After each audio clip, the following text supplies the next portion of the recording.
Now that the Super Bowl's over, it's time to talk about the Underwear Olympics and the NFL Draft. The Manchild Show with Boy Green Digital live starts right now.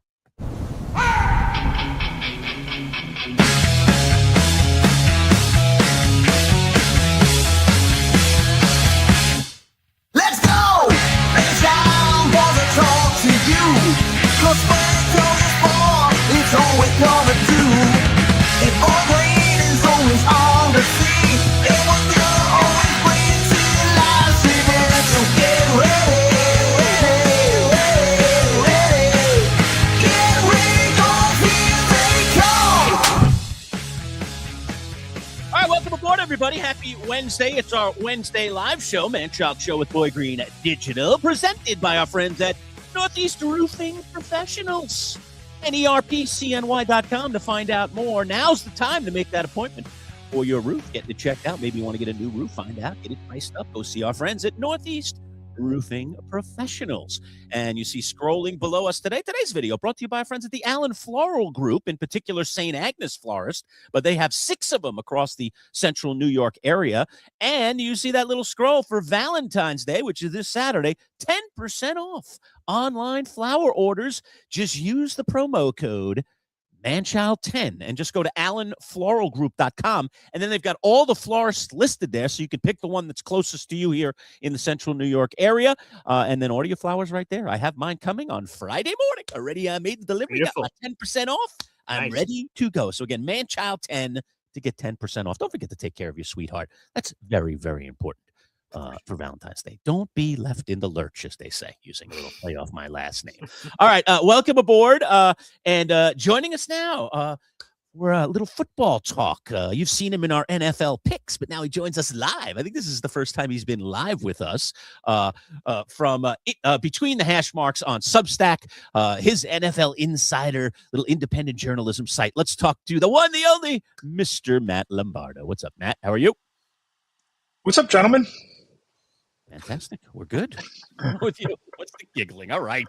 I never get it. I'm never going to get it. So this should stop introducing Matt. It's a complete disaster. Hey, by the way, Boy Green, you noticed the swag, by the way. This Whoa. I've popped in a little bit on two. It's a prototype we're just starting to work on merch. I told you I'm working on setting up our online store for people who want to get merch. We've been showcasing our lovely 12th MC Manchild Show with Boy Green pint glasses. By the way, Matt, we'll get your address. I'm going to have one of these sent out to you, my friend, for all the wonderful. Oh, tremendous. But this is a prototype hat, Boy Green. This is the only one. Let's go back to it. I wanted to see what one of our online partners could do here and make the logo look cool. What's the review? I want to show it to you in person, but what do you think? I mean, did it come out pretty good? What do you think about it looks pretty good. You know, we have different hat styles. I like tell that flat hat, like the buckle, very big brimmed hat. Yes. Yeah, you know, I'm sort of a hat schnob. You know, I don't love the buckle hat. I love a little bit of. I'm all about that bass. If you catch my drift, so I like that in the hats. You know, a little bit of structure there. But you know like what? The flex fit, or you like the adjustable? I am a flex fit. I got to go flex fit. It's flex fitable. So I can't have the snapback. I can't have the strap. It doesn't look as good when you wear the hat backwards. But, Lurch, I got to say, you could not have timed this merch drop any better with the 12s winning the Super Bowl. I mean, you can ride the wave of the 12s. Yep, that's a good point. So that's our little VIP insider. So that logo is the 12th Manchild logo, which a few years ago, Matt, was my fantasy football team. And that was birthed out of the fact that the 12th man, I knew about that and the whole Seattle fandom thing. So a football and the Aggie, shout out to them. I was choosing 12th in that draft for the second year in a row. And I just wanted to maybe play off of that somehow. And then I just came up with, well, that thing in Seattle, that's kind of cool. The 12th man, can I play off of that? And I was like, the 12th man child, this makes total sense. This really, really works. Let's get some logos. Let's have some fun with this. And so we were, Bahal and I were talking about for our VIP club, you know, what are we going to call it? He has the Boy Green Coffee Club. Very nice. Fits right in with his name. We've got this long convoluted name, the Manchild Show with Boy Green Digital. I'm like, how the heck we put that in a name? And then he was like, what about the 12th Manchild? You know, they could be the 12th man children, essentially. And I was like, that's a good idea. You know, that was pretty catchy a few years ago. Let's bring it back. And then I didn't know this was going to be the year the Seattle Seahawks winning the Super Bowl. So good that has given it a little bit more prominence. So you're right, Matt. We're kind of on the crest of the wave here. We ought to ride it, baby. Ride it till it.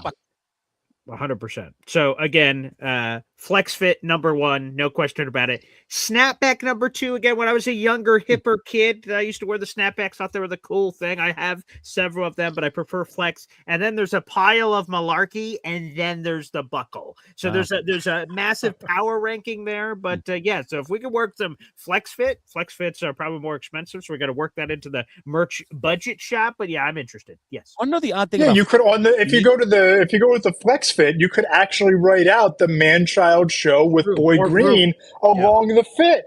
Yeah, I could get on the hat. That'd be nice. An odd one, and I just wonder if you have ever experienced this. I'm sure you haven't, since you both are big Flex Fit fans. And by the way, I like the look of the Flex Fit, so I'm totally down with you on that. Okay. The reason I don't like Flex Fit hats, and I do have a couple, but I rarely wear them, is because they give me headaches. Even though it's Flex, when it tightens down on my head, it gives me the wrong size, is what you're saying. The wrong size. The wrong size hat. And if I get it too loosey-goosey, then the thing's sliding all over the place, and it's no good. I like. So do you just have a unique shaped head, or what, man? Because, like, there have to be other people in the world. Please support me in the comments, folks. Tell me that you, like me, when you wear a Flex Fit hat for, say, an hour or two, start to get a headache like I do. It actually starts to give me a headache. So I like it. I'll tell you this again, because I spend a more large amount of my salary on Jets hats than I should like to admit. The Jets came out with these 2 hats around the draft, but they were different colors. So I said, well, I got to get both, obviously, as any normal person would do. And one of them, I wish I had it in front of me, but one of them is a black Jets hat. It's very nice. I wear it all the time. And one's a green Jets hat. I'm like, ooh, this green one is great. It's the same thing but green. And I've worn it and I get a headache. I'm like, good Lord, what is going on with this hat?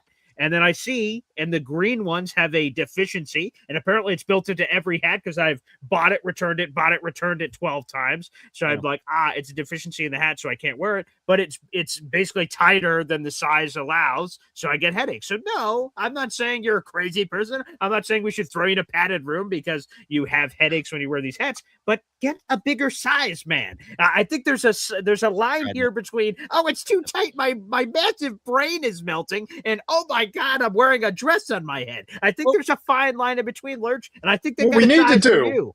Yeah. What we need to do is we need to go and find the guy who has that really fancy tool that measures the facial structure of the guys who are going into the Hall of Fame and winds up sculpting their busts. We have to find him and his tool, have them measure Lurch's head so that we can get the exact size for the Flex Fit hat. 100%. Yeah. So we got to work on that with the budget. Yeah. And is it like, I mean, I don't want to go down this road much longer, but finish this discussion on the Flex Fit. And then I just want to move on with my life. Okay. Because I'm very happy with the hat I'm wearing. Okay. It seems like it. Yeah. Okay. Doesn't the Flex Fit, it always comes in like small, medium, large, extra large. So it's that same thing of like when you're buying pants and they only sell in the even numbered inches, 30, 32, 34, and they don't have that 33 and that 35 that fits you perfectly. So now you got to either go tight or you got to go loose, and you can't find the right one. That's what I find with the Flex Fit. If I go the medium, if I go the large, extra large, the thing's flopping all over the place and it doesn't even stay on my head. If I go with the medium large, which is probably the correct fit for me, it gives me the headache. It just is a little too snug. I don't know what to do. Boy Green, you're closer to him than I am. Do me a favor. Like on screen, you mean? No. I mean, like you live closer to him than I am. Yes. Like go kidnap his ass. Take him to a Lids or a minor league baseball game this spring, and just take him to the hat section. And we can try on all of the hats until we get to the one that fits him right. And we write it down and we'll put it in his wallet so that he has it, so that he knows what size head he actually has, so you can buy the right size hat from here. Take him out. You'll probably expense the miles because you guys work together. But no more guesswork about the online sizes. Have him try them out so that he knows. It's a good question because in a fitted hat, I am a 7 3/8. I can tell you my size. That's good to know. Yeah. Okay. Yeah. But even in a fitted hat, and I love fitted hats too, and again, better look than the snapback or the the whatever you call it, the adjustable. Fact of the matter is that when I tend to sweat in my hats a lot. Okay. What? Why? I wear them in the summer a lot, and then you're sweating them, and then when you sweat in a hat, they tend to shrink a bit, and then that fitted hat is that true? What? I've never heard that in my life. What? Where are you buying your hats, man? Are you buying your hats off Temu? Or are you like Temu fitted hats? What is happening? What is happening here? Yeah, I sweat my hats and they my hats shrink. on Temu. Thank you very much. What? I support the USA, brother. I do not support China. Okay, I do not do it. What in the world? I sweat my hat shrink. Temu. Where are you getting these hats, man? Like, good Lord, this is quite. I'll I'll just tell you this. I just took my children, issues right? like this. They have these appointments. My 4-year-old just had their 4-year appointment. My 15-month-old just had his 15-month appointment. And one of the things the doctor does when they come in is get the size of the head. They're like, oh, like you just hold your son straight. Oh, yeah, sure. Whoop. All right, we got a kerfluffle and a kerfluffle. Here are the sizes. All right, that's what we're gonna do. I'm gonna bring Lurch to my pediatrician here, and they're gonna get your head measured, Lurch, because this is a travesty. We just talk about football now. Yeah, we're 10 minutes in. Might as well now, I guess. Yeah, sure. All right. Welcome aboard, everybody. That is Matt Lombardo, and we are going to talk football with him. He's our NFL insider. All right, Matt, look, the Super Bowl is over. If you want to offer a thought on it, you can, but we're ready to move forward. I mean, we are ready to start talking about the Underwear Olympics, as I call it, the Combine. And is there anything really to glean from the Combine? Maybe I'll come out of the chute with that comment, because oftentimes I know my partner here will watch every minute of it. I watch about 5 minutes. I go, okay, or let me see if that guy who's expected to have the fastest 40 yards, let's see how fast he runs. And then I'm out. I just don't, I'm not a big believer in running in shorts and underwear. Proves a lot. And nowadays, Matt, we don't even get to see the primetime players, in particular the quarterbacks, even throwing a ball, which is even more ridiculous to me, because they already don't want to do anything to somehow taint their already high draft stock. So give me your thoughts. What do you get out of the Underwear Olympics, and is there something to be gleaned here? Yeah, I'll be in Indianapolis for the Combine for 3 or 4 days that week. And I'll say this, that you get so much more out of what happens at night, what happens after the workouts, what happens in the back rooms of the steakhouses or around the sports bar at the JW Marriott. You get so much more out of the conversations with agents and coaches and scouts, not just about what they're seeing from the NFL draft prospects, because like you said, Lurch, a lot of these guys don't even work out anymore. We're now seeing this trend. It started with Sean McVay and the Los Angeles Rams of not even sending their staff to Indianapolis for the workouts. They can watch it on NFL Network. They get the same medical reports emailed to them that every other team gets by being in Indianapolis. But the NFL Combine at this point, and you talk to agents of the top free agent players to be across the league, what the Combine now is, it's when the tampering starts, right? Legal tampering starts like 2 or 3 days later, or maybe a week after that. But the deals that you see announced the first day of free agency, they are scratched out, they are drawn up, they are put together over the shrimp cocktail at St. Elmo's. They are figured out, on the walk from the convention center into Lucas Oil Stadium. This really is the time of the year when the entire league is within a 1.5 mile radius, and they're talking about negotiating free agent contracts. This is when you saw the trade up with the New York Giants a few years ago with the Cleveland Browns to go up to the top of the draft. These are the moments, these are the days when those trade discussions take place. It's so much less about what happens in the workouts and what the prospects are doing, and more so it is the beginning of the business of the NFL kicking into gear for the offseason. Wow, it sounds like we're going to have some scoops between the hash marks with NFL insider extraordinaire Matt Lombardo on Substack. For sure. And if we can make the timing work with the press conferences, and let's face it, if I can drag myself out of bed from all of the scotch the night before, an appearance on this fine show with you guys live from Indy. Okay, we may have to do that. Since you are a Philadelphia guy, Matt, let me ask you, I know we're going to talk about the Jets and the Giants, and I know that a lot of our audience wants to hear about that, but this A.J. Brown thing is fascinating to me, and whether or not Philly is indeed going to put him on the trade market. Can they even afford to do it? I mean, he truly is a number one receiver, and I don't understand what's going on here, but I don't think it'll be great for Philly if he goes, unless they get some kind of, unbelievable net from him, that someone's willing to give up a lot to get A.J. Brown on their team as a wide receiver one. Give me your latest on that and what you think is going to happen with Philly. Yeah, talking to some people inside the league right about the time the Eagles lost to the 49ers, the feeling from executives in other buildings was that the Eagles probably have to move on from A.J. Brown from an offensive standpoint. That some of the issues that we saw in Philadelphia throughout the course of this season when the offense became so predictable was Jalen Hurts trying to force the ball to A.J. Brown to make him happy, to keep him on the same page. And that led to a lot of the predictability. And I think that what this is going to come down to is what's the relationship like this offseason in the next couple of weeks between Jalen Hurts, between A.J. Brown? How does incoming offensive coordinator Sean Mannion view A.J. Brown? And, Howie Roseman at his year-end press conference didn't, exactly shoot down the notion that they could trade A.J. Brown. He said that the idea and the mission is to find game-changing talent, and that's what A.J. Brown is. But that's not a no. That's not completely shooting it down. And you start to look around the league, the teams that are quarterback needy, the teams that have cap space.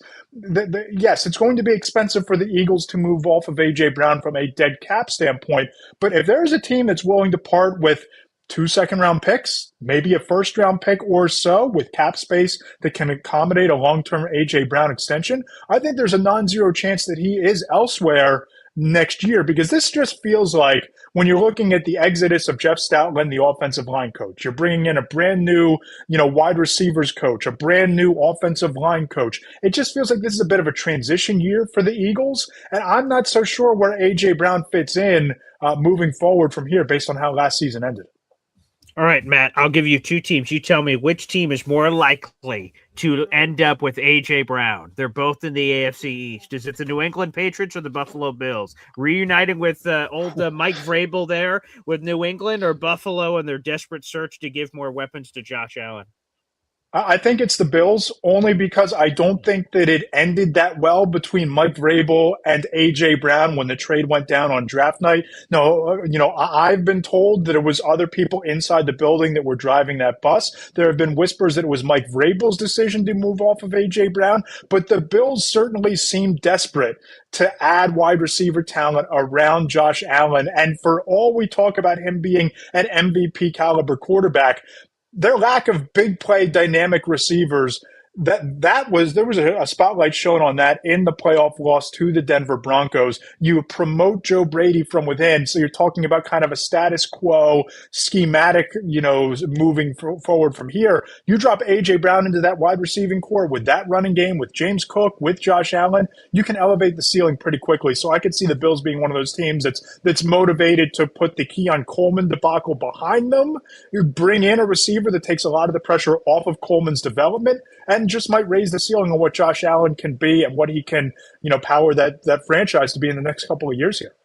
Do you see a world, Matt, where, the Bills draft another receiver here early in this draft? I mean, it has been the talk of the offseason. It is the talk of the press conferences post Sean McDermott, Brandon Beane clearly on some kind of hot seat, although he's been promoted. So what kind of hot seat is he really on? But from a fan perspective, they need to see something during this offseason from their GM, Brandon Beane. So give me your thoughts on what you think the Bills are targeting here early in the draft.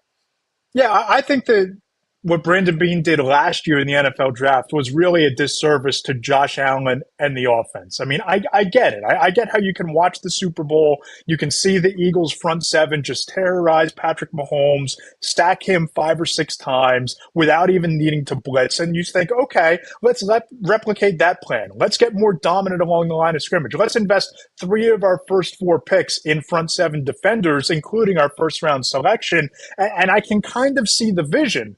But I don't have Josh Allen as my quarterback. And if I have Josh Allen as my quarterback, my singular mission is to surround him with game-breaking, game-altering talent, especially in the passing game. So if I'm Brandon Beane, if I'm the Buffalo Bills, if I'm going to Indianapolis, I am setting up interviews with every wide receiver who's projected to be a first-round talent, a second-round talent, a third-round talent. I'm looking at free agency, and I'm seeing Alec Pierce could become available if the Colts cannot afford to keep him. I'm looking at Romeo Doubs as a reliable game breaker. I'm looking at Wan'Dale Robinson. And if I'm Buffalo and I look at how the AFC playoffs played out, how my season ended, I'm investing my first-round pick in the top wide receiver on the board, and I'm going into free agency, and I'm throwing money at the problem because I look at Philadelphia with 2 number 1 wide receivers. I look at what Kansas City has built their receiving core into. I look at, what the Seattle Seahawks did with Cooper Kupp and with JSN and the weapons that they had around him.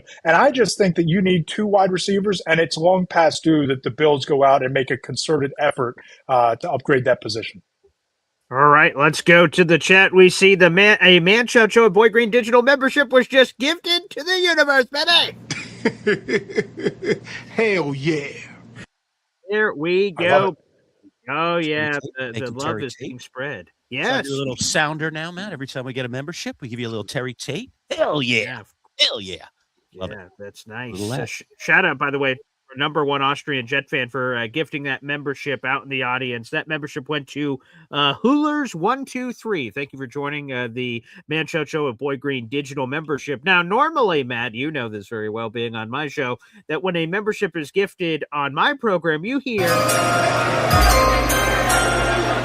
the draft chimes, which is a beautiful transition to getting in some Jets Giants draft talk here. Again, the combine's only a few weeks away. We'll have free agency after that, of course, and then the draft inevitably coming in late April in the beautiful city of Pittsburgh here. We'll start off with Lurch's Giants. They have the 5th overall pick in this draft. They've been a popular destination for wide receivers. Harbaugh's also an old school coach, so you could go trench warfare potentially here for Big Blue. What's sort of the play here? And is the sort of bringing in of John Harbaugh any indication of sort of an identity play here of where he could lead with his first round pick of the Giants era?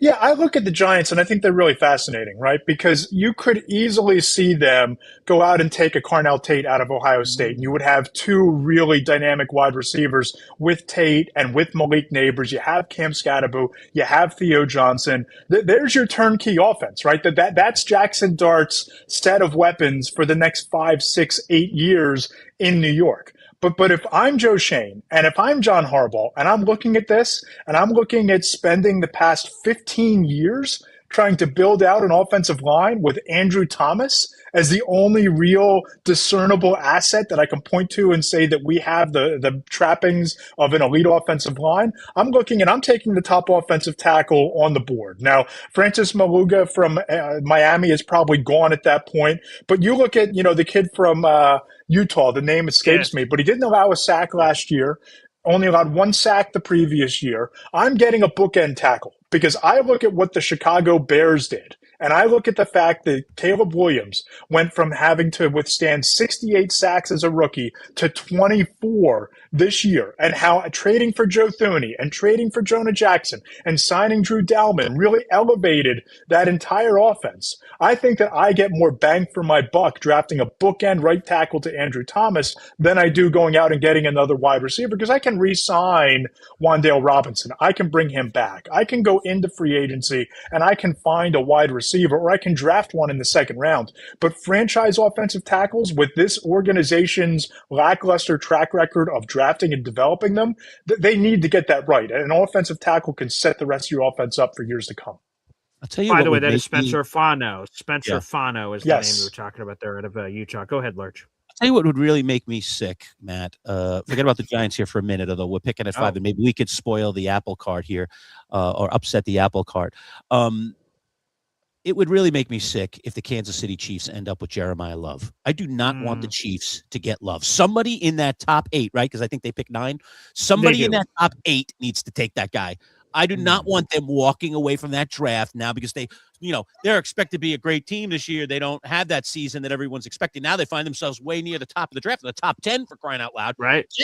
For a running back, because their running game is falling apart. Pacheco can't stay healthy. Everyone else is falling off the planet. All right. They need some help from Mahomes in that backfield. And now they're going to end up with Jeremiah Love, the top. I can't stomach.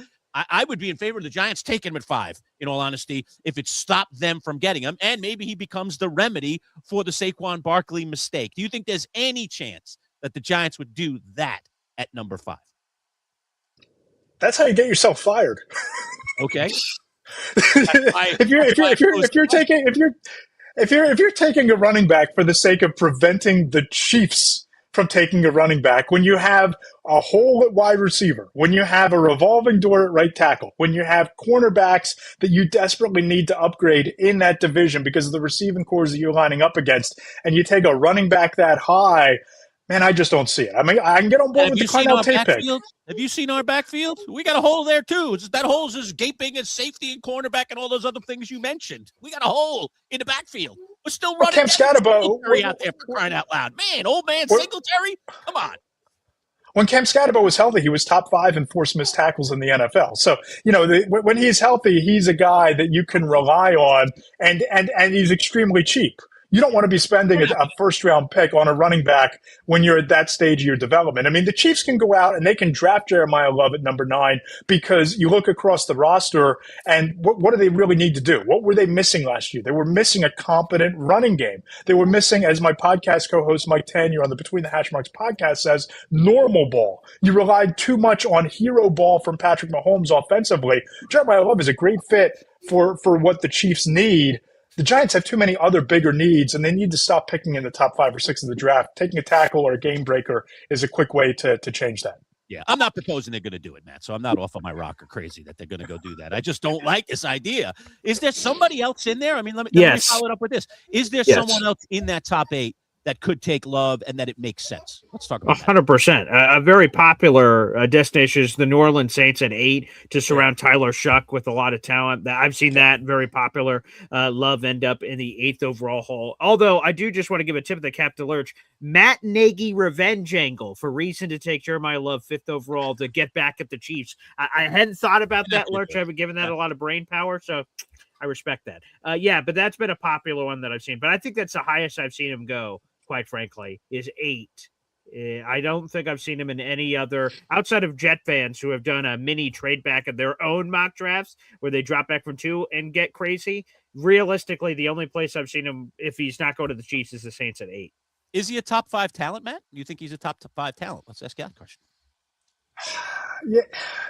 Top 5 to top 8 talent for sure. I mean, I just think that this is a really strong trench warfare type of class. You have some really good front 7 defenders at the top. You probably have 3 offensive tackles if you include Proctor that could go off the board in the top 10 picks. And just from a positional value standpoint, I'm probably taking Tate before I take Jeremiah Love. But again, you get Love in the right situation, he can be an immediate 1,205 touchdown type of weapon for you as a rookie.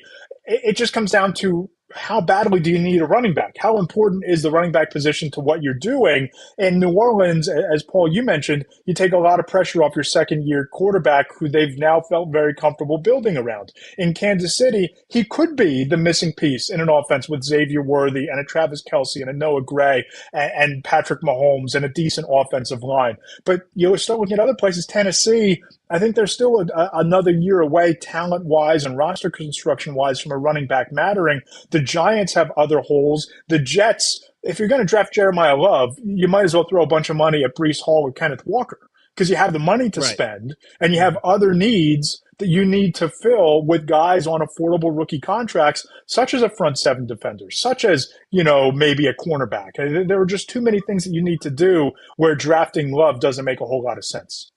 There's been a lot of speculation about Caleb Downs maybe he's been mocked by some people for the Giants, a safety at number 5. We don't Ohio see State, safeties. yes. Ohio State, thank you.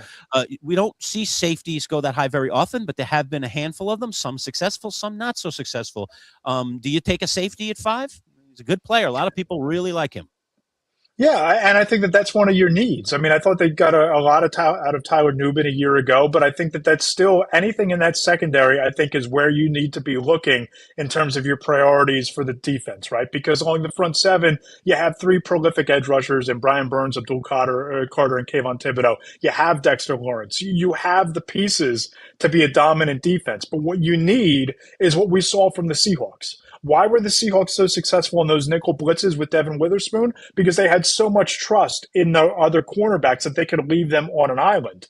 The Giants don't have that right now, right? And even all of the pressure that they create, they don't have the pieces in the secondary to make the errant throws matter. They don't have the complementary weapon on the back end to really accentuate what they do up front. So yeah, I could see Downs being in play for them, certainly at number 5.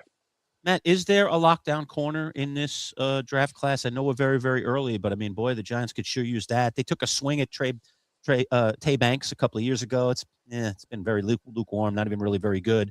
So that's, again, another need of theirs. You talk about that secondary. Is there one that really kind of stands out, or is it a group? Yeah, I like Mansour Delane, the kid out of LSU. I think that he's a guy that you can throw on an island. He can lock down. I don't know that he erases an entire side of the field, but you feel really good about putting him out there. I think it's one of those position groups where it's just a lot of really good dudes. It's a strong overall class at the position, but I think that Delaney is probably best in class. There you go. I would also give a little bit of love to Jamon McCoy, another corner that is often mocked. Shortly thereafter on Mansour Delaney's the corner out of Tennessee. He missed all of last year due to injury, so he's super talented. After tearing his ACL, it wasn't this January like a month ago, it was last January the year before. So super talented kid. And again, maybe someone could get a discount if they believe in the medicals, which again, another important piece of this NFL Combine underwear Olympics that Matt Lombardo will be visiting 100% of 32 team doctors from all their different teams, independent doctor that has no affiliation to any team, getting all these tests. And Matt, maybe you could speak to it here about that piece of the puzzle and why the Combine, I think, will forever stand and be an item because of that very piece right there. Yeah, and that's where I think that Indianapolis has an advantage because you hear all of these whispers and all this talk about the combine rotating around, and maybe they'll put it at SoFi Stadium one year, or maybe they'll put it in Dallas at Jerry World another year. Selfishly, from a reporter standpoint, you don't want to see that happen because it's such an easy flight to get into Indianapolis. All of the top restaurants and bars and steakhouses are all walkable within like a 1.5 mile radius, but just outside of that circumference of that circle, you have like 5 or 6 world-renowned university hospitals. So you have all of the hospitals within a very short drive of the airport where these guys, on their way to their hotel, they stop, they get the physical, they get checked out by the doctors, and there's enough of a medical presence there to rotate all of these prospects throughout the course of the week. It's quick, it's accessible, they get in, they get out, there's not a lot of lost time to travel. So that central hub of those hospitals is a big reason why the combine stays in Indianapolis, because if you talk to executives around the league, the workouts kind of are what they are, right? They put these guys through the same drills in their building on the top 30 visits. A lot of them will go to the pro days where a lot of these kids work out now because it's a more favorable stopwatch. It is a more favorable track that they're used to running on in their practice facilities. But what you can't replicate is that independent doctor and all of those medicals and all of those tests and the reports that come out of them that you get out of the combine being in Indy. All right, 2 things here, Matt. First off, let's go to the fans. I just want to throw this question up because it made me laugh. Jamie the FedEx guy says he's got a trade here for you to consider, Matt, okay? He is a Bears fan. They trade wide receiver DJ Moore and 3 first-rounders to their division rival, the Minnesota Vikings, for Justin Jefferson, and apparently also a second-round pick coming back to them. Your thoughts, Matt? If I'm the Bears, I do that like yesterday. I snap my fingers that I make that trade happen if I'm the Bears because you're so close. And Justin Jefferson is that top of the depth chart, instant game changer that Caleb Williams would need. If Ryan Poles picks up the phone and calls Chris Ballard, or whoever is the general manager in training there in Minnesota, and offers that, he's not even going to get to finish Justin J before the phone gets hung up. Yeah. Hey, we're going to give you DJ Moore and 3 first-rounders for Justin J. Beep, beep. End of call. Yep. It's not happening. It's going to be very quick. Yeah, I don't think so either. Sorry. We'll end our session, Matt, with you to go over to the Jets, who have the highest of all the picks. Boy Green's team stacked at number 2. It doesn't appear they're going to get the quarterback of their dreams unless they're dreaming of someone other than Fernando. So what should the Jets do here? Is it a trade out? Is it a draft one of these stud defenders? And is there one that really sticks out the most? This is really the jetsiest thing ever jetted, right? Because it's a 1 quarterback class, and you wind up with the number 2 overall pick, and you desperately need something at quarterback. Sure, you have the cap space that you can throw at Malik Willis, or you can throw at Daniel Jones, or you can go and find whoever you think that your best option is at quarterback, at least for this year, but you're not going to get Fernando Mendoza. So if you're not trading back to add more draft picks, which you already have 5 first-rounders over the next 2 years anyway, and I don't think that there's going to be a horde of teams barnstorming the gates to try to move up to number 2 without that quarterback there. Stand pat and take the best player. If the best player on your board is the top edge rusher, take the edge rusher. If the top player on your board is the cornerback, take the cornerback. And just start accumulating blue chip talent everywhere. With that second first round pick in the second round, all throughout the draft, stick to the best player available, build up the talent pool, and you look to 2027 for your long-term solution at quarterback, and you're still well armed to get that quarterback next year because you have the 2 first-round picks as ammunition to trade up if you have to. And I see that you guys have more questions in the audience. I've got the perfect solution for you for Matt Lombardo. It's right there, mattlombardo.nfl.substack.com, baby. He has a weekly mailbag that you can submit your questions to and become a part of the family between the hash marks, everybody. So we only have Matt for a limited amount of time today, but that's okay. If you want to send in those questions, there's plenty of time for those. Again, mattlombardo.nfl.substack.com. Matt, me and Manchild, I'm sure I could speak for him. Thank you, as always, for all the NFL pick segment all year long, and we're going to have to do some check-ins, obviously, here during the offseason. Dude, let's lock this in every week. This was a ton of fun. 11 o'clock sharp.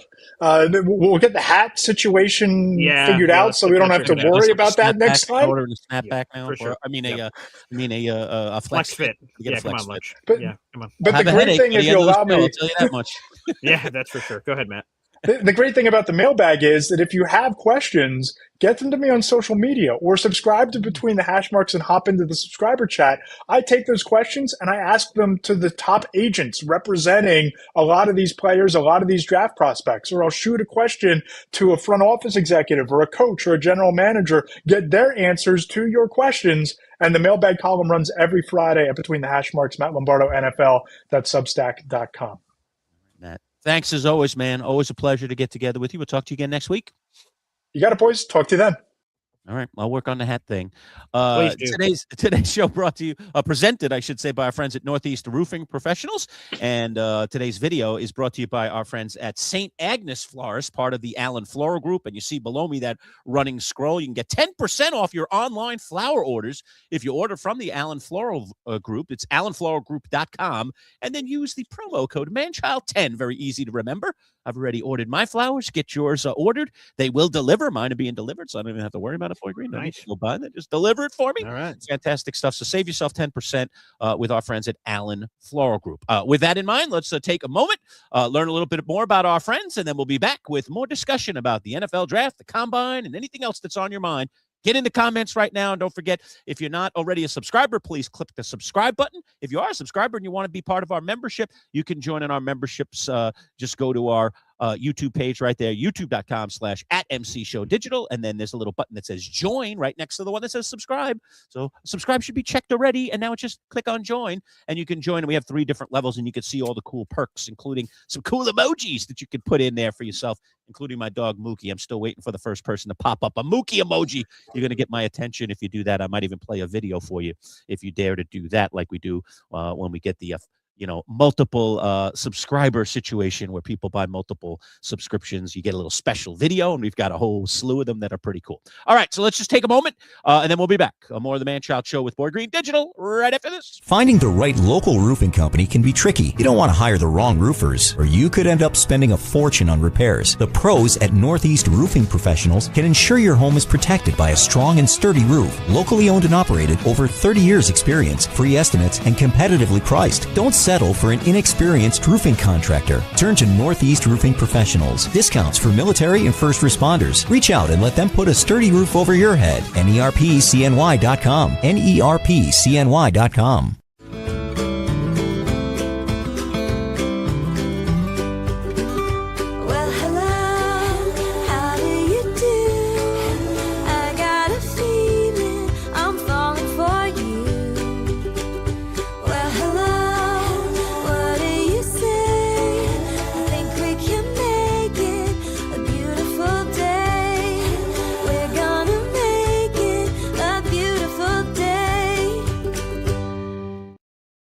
All right, we're back. Manchild Show with Boy Green Digital at MC Show Digital, and join the 12th Manchild. Look at that cool logo beneath me and that cool logo on my hat, man. That's what you get for being a member of our little subscription service. Very cool. Look at that prototype hat, Boy Green. Whether they end up being, the fitted caps, the flex cap, or the what do you call my caps? The what is it? Yeah, so buckle. Those are buckle hats. A buckle hat. Okay. You sure mine's a buckle? Well, that's the one that slides, right? Yeah, that like yes, micro adjust. Yeah, correct. This is a buckle hat. It is a buckle hat. No matter what it is, when I set up the store, all right, I'll try to set it up so you can get any style of hat. Wow, cool. Wow. I won't be a hat snob just because I like a particular hat and you like a particular hat. Let's just be very available to welcoming people and get that very cool logo right on it and to become a member of the 12th Manchild, which is our little VIP group. So we'd love for you to do that and just help support the channel as we continue to grow our audience. And of course, the first step is to subscribe. That costs you absolutely nothing. So please just click that subscribe button and we would really, really appreciate that. That gives us access to more people out there in the wonderful, wonderful online universe. So more subscribers we have, the more relevant we become, the more resources we have, the better things get for everybody around us. So please pass it along to your friends and your family and anybody that likes the content that we're putting out on a day in, day out basis. All right. With that in mind, Boy Green, let's have a little fun with each other here. All right. Cool. All right. I don't know. I'm still not sure who I think my team, the New York Football Giants, should pick at number 5. Like, I just think there are obviously the first 4 picks are going to matter, or at least 3 of the 4, because I already know who number 1 is going to be. So 3 picks are going to either upset the apple cart or set us up for success for pick number 5. It's not that long a time to wait. And certainly the consideration has to be there that if someone dropped, I mean, I don't see an Arvell Reese, coming all the way down there. I don't see a Bain perhaps coming all the way down. But if he did, is that a reconsideration? But let's talk about that. So you're at number 2. You picked before we pick. That's for sure. So, and assuming Fernando, there is no trade, and the Jets stay at 2, and Fernando has picked 1, which to me is as clear as it ever gets. There's never been a more clear number. Even though Clint Kubiak yesterday, the new head coach of the Las Vegas Raiders, he played a little coy when talked about the quarter, and I went, oh. They are taking Fernando and they are running to the bank. Okay, so that is happening. Just don't even listen to that nonsense. Okay. There's no possibility, unless the guy broke his leg between now and the draft, that they would even consider that. So, all right. So Fernando's 1. That leaves 3 picks before the Giants. But one of those picks is the Jets, and they have the very next pick. Who do you want? Who is your guy right now? And is that potentially going to change by the time we get to mid-April? Oh, I'm sure it will. A name, though, that I will tell you that not that I'm the GM, but that I'm considering for the Jets that I would love, that could still be available at 5. Field Yates of ESPN dropped his latest mock draft today, and there was a slip and slide for Ruben Bain Jr. He fell to 10 in Field Yates' mock draft, and the big concern is arm length. We have a question about that, about a different player, which I'll talk about later. So thank you for all your questions, and keep those coming, and I promise we'll get to those before the show's over, about a certain prospect that had short, tiny arms that couldn't reach the top shelf in the Super Bowl, who didn't have quite the showing they were hoping for. But yes, Ruben Bain, that's going to be the talk once we get to the combine and his arms are officially measured and we see that they are shorter than the desired lengths for NFL teams. So Ruben Bain will be a polarizing guy. Now, when you watch the tape of Ruben Bain at Miami, you didn't see the arm length be much of a factor in him struggling in any way. So you're projecting that for the NFL of what you think could be a problem. So Ruben Bain could be available there at 5. You said earlier, you don't know if you see him slipping. He slipped in Field Yates mock draft to 10. So I guess it's possible for that. So you never know. But to answer your question for number 2, the Jets, in theory, if Fernando goes number 1, as everyone says, the Jets will have the number 1 overall pick of all the non-quarterbacks, because there doesn't appear to be a quarterback worthy of taking at 2. So then the Jets have their pick of the litter. Their favorite wide receiver, their favorite pass rusher. The offensive line is out of the question. The Jets have their tackle, so it would only be a guard situation. You're not taking a guard 2nd overall, so that's off the table. Jeremiah Love could be potentially on the table for the Jets. So running back, wide receiver, it depends on Breece Hall's future. But to answer it myself, I think it's a coin flip between 3 of the front 7 players. I think there are 3 in consideration. It is Ruben Bain Jr. out of Miami. It is Arvell Reese out of Ohio State. He played some linebacker at Ohio State and edge rusher. So depending on where you project him, most project him as a full-time pass rusher at the next level. So you have that to consider. And then David Bailey out of Texas Tech, and that defense was nasty this season. He's a pass rush specialist. Those are the three. And if a gun was to my head right now, I would pick Arvell Reese out of Ohio State.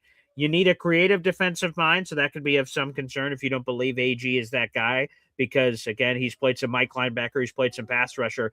But all the draft experts tell me they believe he's the best player in the draft, regardless of position, even better than Fernando. But because Fernando's a quarterback, he's going to go number 1 overall. So if we have a chance to get what some people are saying is the best player in the draft, and our defense was straight cheeks last year, as the kids say, well, then the decision should be very easy for the Jets. Draft Arvell Reese, draft a really good football player. Your defense desperately needs it, and let's go win a bunch of ball games. So at this point, February 11th, gun to my head, I say Arvell Reese. But I am totally up for – I am not locked in on that. That is not in concrete. That's not in permanent marker. I am very much open to change over the coming 3 months of the draft leading up into April. Yeah, I don't get the sense at all that the Giants sitting at 5 would even consider an edge rusher. I mean, the talk out of Giants world has been that they can afford to let Kayvon Thibodeau go, and that they might consider trading him and getting some assets, whether that's draft assets this year or other kinds of assets for the future. It just feels like, the fit there, now that they have Carter in the mix, it's like, you just want to let Carter loose theoretically and let him, become the other side of that thing. And Brian Burns is going nowhere. That's for sure. I mean, number 1, they paid him. And number 2, he's producing. Of course. Thibodeau I don't think it's not that Thibodeau isn't a good player. I think he's a very good player. He has not been a great player, but I think he's been a very good player. I like it. The problem is like the fit with the Giants. And now that you have these other 2 guys, where does he fit? Like they were kind of rotating him last year. And right. I don't know. Even that rotation wasn't resulting in more sacks or, like, oh, we always got a rested guy in there. Ooh, this is great that they have this flexibility. Everybody out there in football land that knows football believes that the Giants have a really awesome, front 4. And yet, that front 4 just didn't produce incredible numbers. So something's got to give there. And the thought is that, they don't need all 3 of these guys, that they could go a different route. Maybe they need like a really good middle linebacker to couple in with there and a guy that could blitz. And that gives them a little extra pep in the, in the pass rush. But it just doesn't feel like it. And that's, of course, if you trust Carter. I mean, sure. Because, he played a little better at the end of the season when it didn't matter anymore. And after he got, disciplined 2 or 3 times by the new head coach, the interim head coach, then he seemed to maybe someone got his attention kind of. But I mean, I don't put a lot of stock in end of season kind of meaningless games that suddenly Abdul Carter now has his act together. And boy, he's rampaging into training camp this year. And look out, he's going to be a terror who's going to get double-digit sacks this coming year. I mean, I'm just not buying that at this point. I hope it's true. Yeah, can I ask you a quick question on that, Lurch? Yeah. How the hell was Abdul Carter a finalist for Defensive Rookie of the Year? Excuse me? I thought that was a little weird too. He was on the ballot? With all due respect, I don't care where you're drafted. What did you do this season? To me, it was disrespectful he was even on the ballot. Again, did he have some nice finish? Sure. Okay. But he got almost all his sacks at the end of the year. He had no sacks most of the beginning of the first half of the year. I don't think he had a single sack. What a nonsense. Unbelievable. I couldn't believe it. When I saw he was on the ballot, I'm like, I know he's not going to win it, but come on, man. Plus the fact that, on top of all of that, I mean, if you're even going to look at the production and be impressed in some way, I mean, maybe that's an indictment of how bad the class was defensively this past year. The fact that he was disciplined multiple times, I mean, doesn't that come into consideration too, that the guy was like sleeping through meetings and showing up late to things? I mean, doesn't that count for something? I understand. I mean, if you were on-field production, but I mean, isn't that all part of the equation? Isn't that all part of the blender that you put every player in when you're making a decision like this? I don't know. It's weird. Again, Lawrence Taylor, right?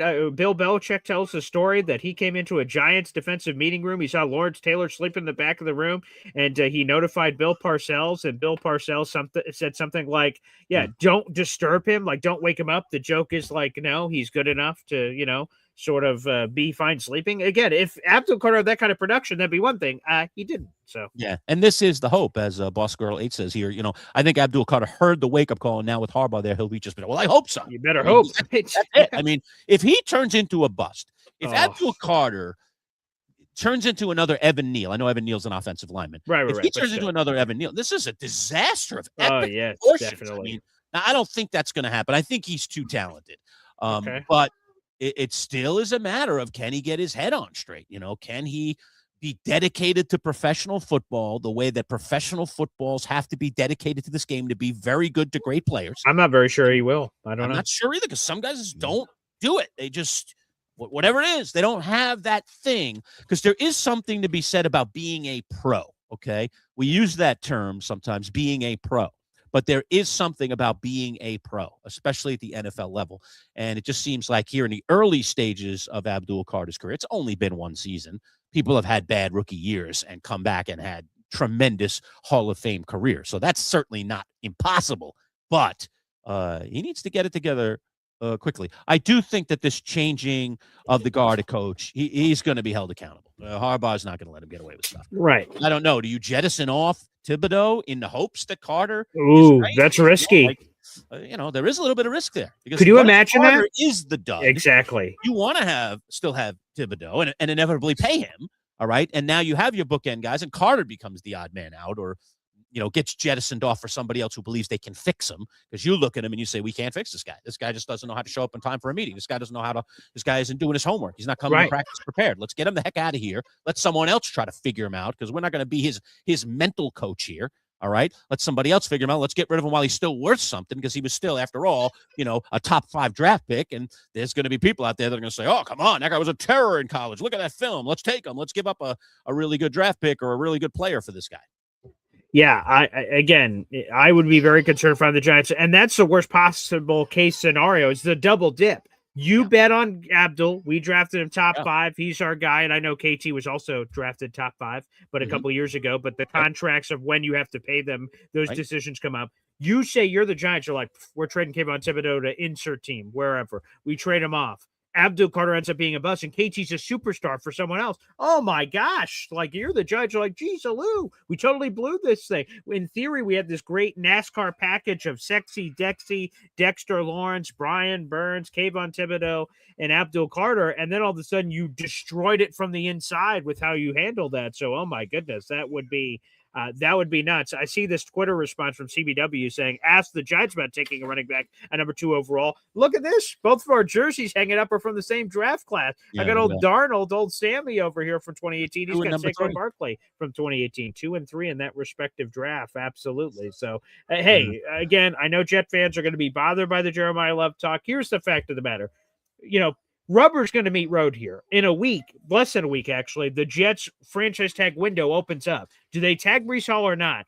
And starting next Tuesday, so that's the 17th, they will have 2 weeks to decide whether to tag Breece Hall or not. If they don't tag Breece Hall, Rich Samani has already informed us that Breece Hall ain't coming back. If he doesn't get tagged, he's going to another team. So if you tag him, you obviously have a lot of options to tag and trade, keep him, or whatever's going to happen. If they do that, I would be shell-shocked if they made a move for Jeremiah Love and have Breece Hall. That would be overkill. But if they move on for Breece Hall, I think the Jeremiah Love thing is totally on the table. And now it's all a conversation of, how do you get him? Do you trade back from 2? Do you move up from 16? And then we get into all kinds of other conversations. But, again, as a diehard Notre Dame fan with my dad, I've seen plenty of Jeremiah Love in his collegiate career. For those who haven't seen it, Jeremiah Love is a freak. Yeah, no, he's definitely a freak. That's why I say if Kansas City gets him at 9, which is very possible, Lurch. Let's lay it out. Possible. They have a unique possibility. They're never at the top of the draft.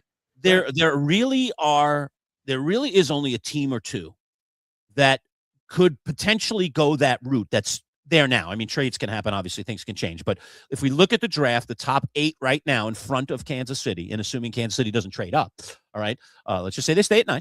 And they're sitting there saying, come on, Jeremiah, come on home. Come on home. All right. If that's the bet that they're hedging, there may only be 1 or 2 teams above them that could potentially And I think it's really only one, unless a trade happens. It might only be New Orleans because right? Giants aren't going to do it. I was messing with Matt a little bit, but it just does tick me off that, somehow, some way, Kansas City, who we already know is pretty good, and I know they didn't have the season they wanted, and they are aging. They have some things to fix, but they're going to be good again. But they're the difference. Look at the top 10 picks and tell me which team doesn't belong. It's clearly the Chiefs. Everyone else, ridiculous. I sort of saw this coming. Right. So this random down year could work out perfectly. They have down year Jeremiah Love available, bing, boom, bam. They're able to get him and then be immediately an awesome team again next year. That could totally happen. Right. And a player like that, see, Love is going to be a plug and play. All right. I think so. Because Rookie of the not year. only is he going to be a starting running back for whatever team picks him, but he can catch it too. He's a really good out of the backfield. So he's a 3-down back. He's not a 2-down back. He is a 3-down back. So he's going to play a lot. And, physically, he just looks like a guy that could take the pounding. He's just got the body of a durable guy. So no doubt. He's a plug-and-play guy. And that's exactly what the Chiefs need right now. I would love it so much more if someone steals him away. And now the Chiefs have to pick, all right, we need an offensive lineman, we'll go get that. Or we need a defensive end, we'll go get that. And now it's not a player that's going to impact as hugely as Love could potentially on the right team. And the Chiefs would be, I'm sure, in their glory if he was sitting there at 9. But I agree with you. I mean, I think it's actually a better than 50% chance that he will be there at 9, unless someone else who has that need and really likes him gets it in front knows that and trades up. Right. Because I think he's ripe to fall to 9 to the Chiefs. And to me, I just hate that idea because I hate when the rich get richer. I like this idea. It's nothing against the Chiefs, but they have dominated football for a long time. And it was kind of nice for them to eat a little humble pie.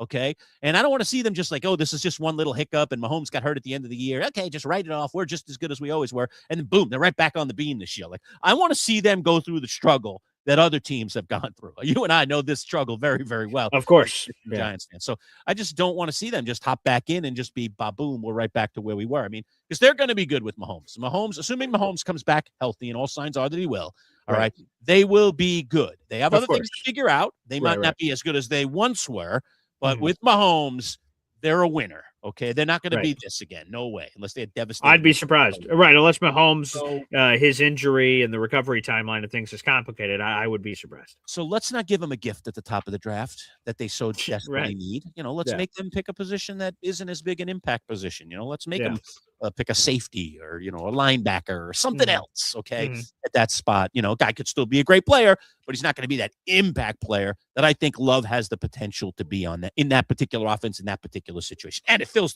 probably their greatest need. Yeah. Lurch, I don't know if you want to go to some questions, but I see Bosco 08 was talking about it here. Chiefs should sign a solid running back bridge. Boy, there's some very intriguing names. Kenneth Walker, Breece Hall, potentially, depending on the franchise tag situation. There's Travis Etienne. He's available. There's a lot of really good running backs that look like they're going to hit free agency. It'll be interesting to see how this all dole up. And she says Chiefs sign one of those guys I just mentioned for like $10 million and then turn around, draft Mekhi Lemon, the talented USC wide receiver. She called it a better allocation of resources or wide receiver core isn't great, especially depends on how you feel about Rashee Rice. Like, this guy seems like destined for problems.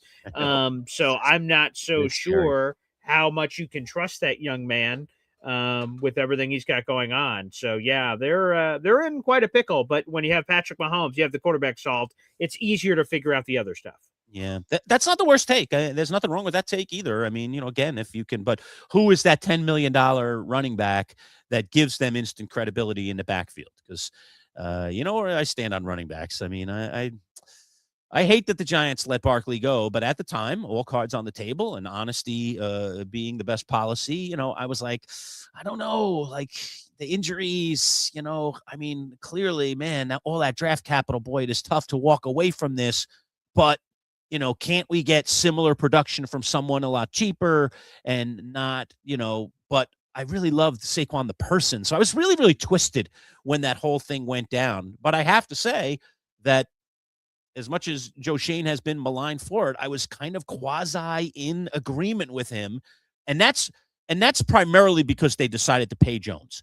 If they didn't pay Jones first, and make that decision that Jones was going to be the guy that got paid, then I don't think I would have stood on the same ground. But once they paid Jones, then it's like, you're going to pay the running back and the quarterback? Oh, boy. What else are we putting in place here? This team's still pretty bad. I mean, it's nice to have those two guys. I love it. But what about the rest of the roster? Because we all know the limitations of the salary cap and what that all meant. So at the time, I have to say, I was kind of like, yeah, I guess we got to let him go. That sucks. We got to let him go. But what a disaster that's turned out. Here's the thing. And really, if you just live your life by this, it's going to work out a lot better. Right. Listen to me, okay? When we were at that time, I told you exactly what the Giants need to do. Franchise tag Daniel Jones. He had one really good year. But to be honest, even the really good year, if you really squint, there were things about the year that didn't seem sustainable. But he's coming off a really good year. Franchise tag him and make him prove it one more time. And wow, he's great. Then you can either tag him again or do whatever you want, and then sign Saquon Barkley to the deal. You guys were squabbling over like $2 million per year. Who cares? Give them $2 more million. We're talking. They were at like 10, 11. They were at 10, 11. He wanted 12 or 13. If you bridge that gap, we're talking about $6 million. What are we talking about here? That's chump change to the greater cause. Tag Daniel Jones, make him prove himself. And then if Daniel Jones had the year that he ended up having, you're like, oh, thank goodness we dodged that bullet. Move on for Daniel Jones. You don't have the cap ramifications from it. And then you have this guy in Saquon Barkley who is a Hall of Fame person, a Hall of Fame character. We never question that. Running back is the only thing we question. If instead of on his little roster sheet, it said WR instead of RB, we wouldn't have questioned paying him that kind of money. But because his position happened to say running back, everyone went crazy, which is crazy. Like we talked about it in that offseason.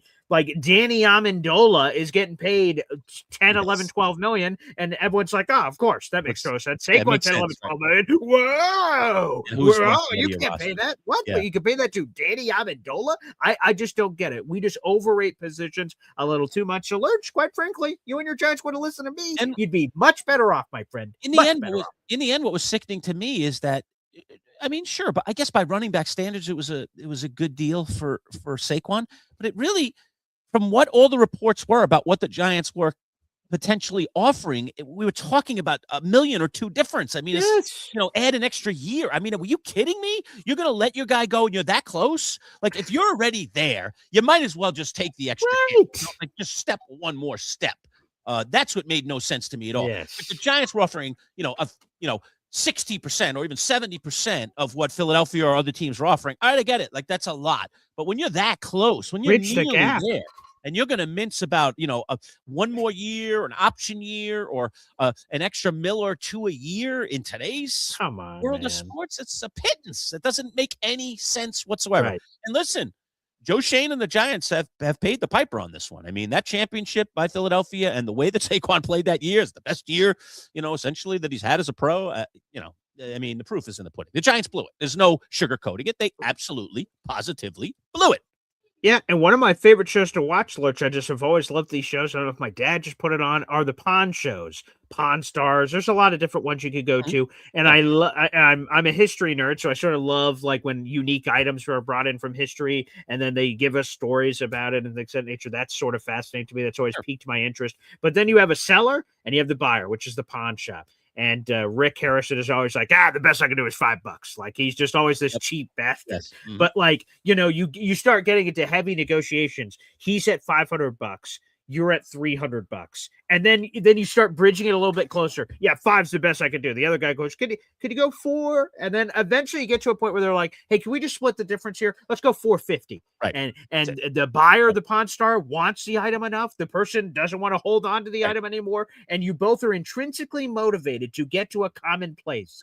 And most of the time they get there, but sometimes they don't. The person just goes, no. 400. The other guy goes, 500. And they're like, I guess that's not going to happen. I'm like, what? You guys are all the way here. This is, unless you're doing that one technique where you're like, I'll walk out.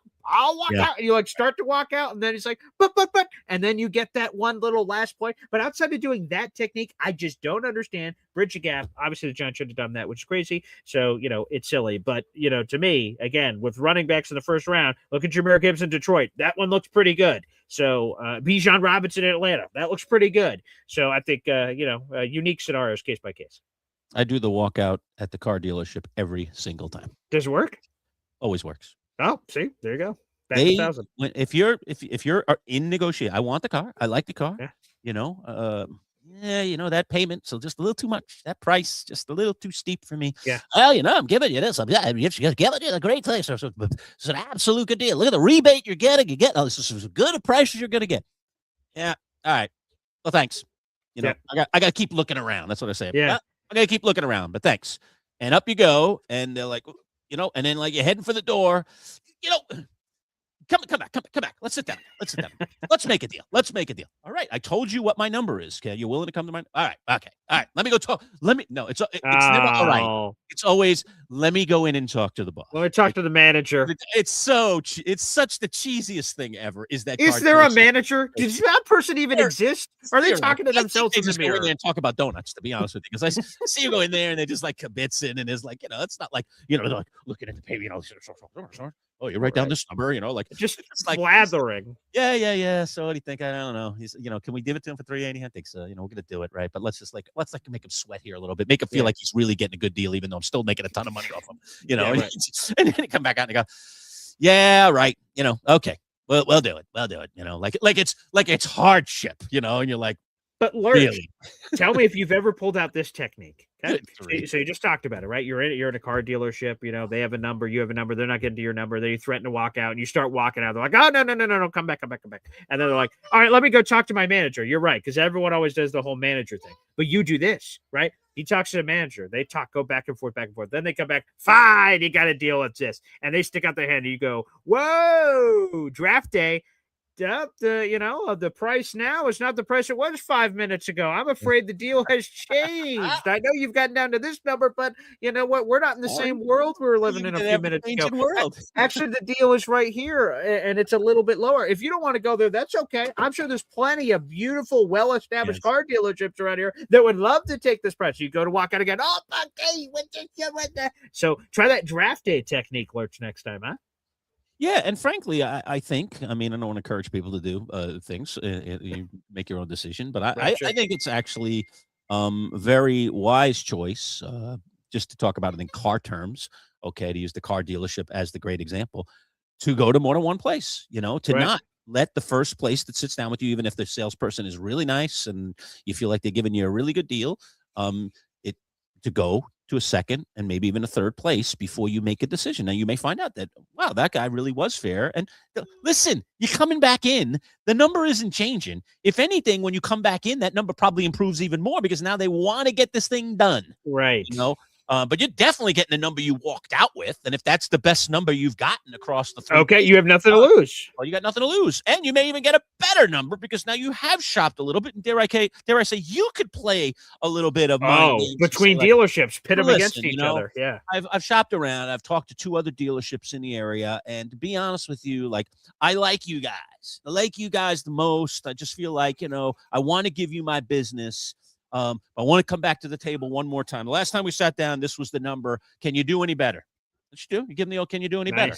Yeah. And all of a sudden they do a little better because they want your business and they know it's just a matter of if they do a little better, you're sold. They're done. Right. They're getting their commission. And they do a little better. And then you end up, so you found worse in the other 2 places, but it doesn't matter. You still come back to the original. Right. All right. And you still got to get me a better deal thing. So yeah, don't be scared to negotiate, folks. I know it sucks sometimes. Yeah. These salespeople can be very, very aggressive. They love to just tell you things. They're never going to get a better price than this. I'm telling you right now, this is the best price. Yeah. Heard it all. Okay. Sure. Okay. And then you watch how you get a better price when you come back a week later after visiting 2 other places and they say, you know what? All right, I'll come down a little bit. You told me the other day it was the greatest price I was ever going to get, and there's no way I could get a better price. And you're like taking a hit. It's such a good price. I'm taking a hit on this. It's such a good price. Come on. I hate when they say that. You're not taking a hit. By the way, shout out to a hit, period. Shout out to Hennessy Heisman. Car dealerships are the worst. They always ask what you want to pay a month. Meanwhile, you got like a 10-year. I know. Right. The monthly payment is the greatest sucker play ever. Because it's just about how much you pay a month. That Right. doesn't mean you're negotiating a price. What about 30 years of payments? Not a monthly term, all right? Because it's so easy to change that. Down payment changes that, right? Oh, that's for the down payment, right? Yeah.